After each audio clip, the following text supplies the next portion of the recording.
Hi price allot கர்த்தர் நாமத்துக்கு மகிமை உண்டாவதாக. இன்றைய வேத வசனம் லூக்கா சுவிசேஷம் 17ஆம் அதிகாரம் 17ஆம் வசனம் நமக்கு இப்படியாக சொல்லப்படுகிறது.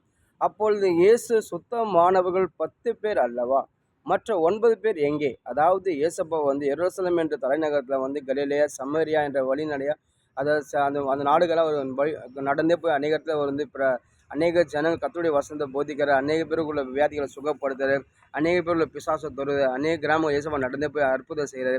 அப்படி இருக்கும்போது ஒரு 10 குஷ்டரோகியை அந்த சமரியா நாட்டில் வந்து இயேசப்பா முன்னாடி விழுந்து, ஆண்டவரே இது போல் நாங்கள் குஷ்டரோகி வியாதியில் இருக்குங்க, சுகம் கொடு சொல்லி இயேசப்பா கேட்கும்போது, இயேசப்பா உடனே அவங்கள பார்த்து சொல்கிறார், உங்கள் விசுவாசமே உங்களுக்கு சுகம் கிடைச்சிச்சு, நீங்கள் போய் ஆசாரிட்டு உனக்கு காண்பித்து உங்கள் வீட்டுக்கு சந்தோஷமாக போங்க சொல்லி இயேசப்பா அவங்க அனுப்புகிறார். அதே போல் அவங்க போய் ஆசாரிட்டு போய் காண்பிக்கிறாங்க. குஷ்டரோகி எதுவுமே இல்லை, அவங்க சுத்தமாக காத்துட்டு அதுக்கப்புறம் அவங்க வீட்டுக்கு சந்தோஷமாக போகிறாங்க.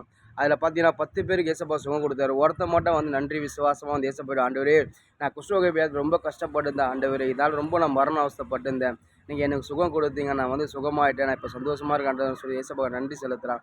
அப்போ இயேசப்பா சொன்னால் 10 பேர் சுகம் கொடுத்தேன், உடனே 9 பேர் மீதி 9 பேர் எங்கன்னு கேட்கும்போது தெரியல ஆண்டவரே சொல்லும்போது, அவன் மட்டும் பார்த்தீங்கன்னா கர்த்தர் அவனுக்கு செஞ்ச நன்மையை கர்த்தர் அவனுக்கு செஞ்ச நன்மையை கர்த்தருக்கு நன்றியாக கர்த்தருக்கு அவங்க நன்றி செலுத்துக்கிறான். இன்றைக்கி நம்மளோட வாழ்க்கையில் சரி ஆண்டோடையாக ஃபீலாக இருக்கும்போது இந்த இயேசப்பா நம்ம ஒவ்வொரு வாழ்க்கையில் அற்புதம் செஞ்சுருப்பார், மிராக்கள் செஞ்சுருப்பார், நம்ம வியாதியில் சுகம் கொடுத்துருப்பார், நம்ம பிசாசுகள் நம்ம விடுதலை கொடுத்துருப்பார், நம்ம வாழ்க்கையில் என்னென்ன அற்புதம் கர்த்தர் செஞ்சிருப்பார். அப்படி இயேசப்பா நம்ம வாழ்க்கையில் அற்புதம் அதிசயம் செய்யும் போது ஒரு நாள் கர்த்தர் செஞ்ச நன்மை நம்ம மறக்கவே கூடாது.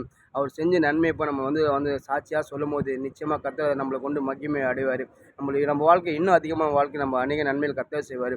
ஒன்று கர்த்தருக்கு நம்ம நன்றியாக இருக்கும்போது கர்த்தர் நிச்சயமாக நம்ம நன்றியாக இருப்பார், ஒருபோதும் கை விடவே மாட்டார். அதாவது அந்த 10 குஷ்டரோகி பார்த்தீங்கன்னா அவங்க பயங்கர கஷ்டத்தோடு வந்தாங்க. ஏசப்பா அவங்க கஷ்டத்தை அறிஞ்சு உடனே சுகம் கொடுத்தாரு.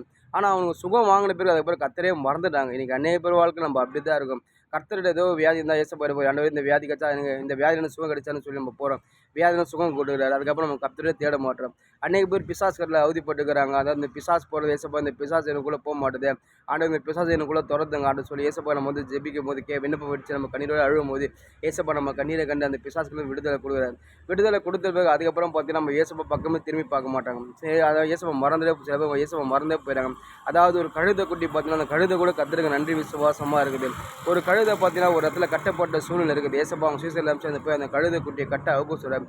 அதுக்கப்புறம் அந்த ஏசப்பா போய் அந்த சீசனுங்க போயிட்டு அதே போல் அந்த கழுதை குட்டியை கட்ட அவுத்து கொண்டு வராங்க. அதுக்கப்புறம் அந்த கழுதை பார்த்தீங்கன்னா கர்த்தருக்கு நன்றியாக அந்த கட்டை அவுத்து போய் கர்த்தரை சுமந்து கொண்டு ஓசனா ஓசனா பாடிக்கொண்டு போச்சு. ஒன்று கர்த்தர் நம்ம வாழ்க்கையில் செஞ்ச நன்மை நம்ம ஒரு நாளாக மறக்கக்கூடாது. சங்கீதாவை தான் சொல்கிறாங்க, நாத்துமாவே கர்த்தரை சொத்தி கர்த்தர் செய்த சகல உபகாரங்களை ஒரு நாளாக மறவாதான் சொல்லி சங்கீதாவை சொல்கிறாங்க. ஏன்னா கர்த்தர் சங்கீதாவில் அநேக நன்மைகள் செஞ்சார், ஒரு நாளாக மறக்கலை. இந்த குஷ்டரோகி 10 குஷ்டரோகியில் 10 பேர் சுகம் கொடுத்தாரு. நான் ஒருத்த மட்டும் அந்த கர்த்தர் நன்மையை மறக்க அவருக்கு நன்றி செலுத்தினான். இன்னைக்கு உங்களோட வாழ்க்கை நீங்கள் ஆண்டவரே பிள்ளையா இருக்கணும். கர்த்தர் உங்கள் வாழ்க்கை நன்மை செஞ்சால் அந்த நன்மையை ஒரு நாளாக மறக்காதீங்க. கர்த்தர் செஞ்ச நன்மையை சாட்சியாக சொல்லுங்கள். நிச்சயமாக கர்த்தர் உங்கள் வாழ்க்கை அநேக சாட்சிகளை எழுப்புவார். ஆமென்.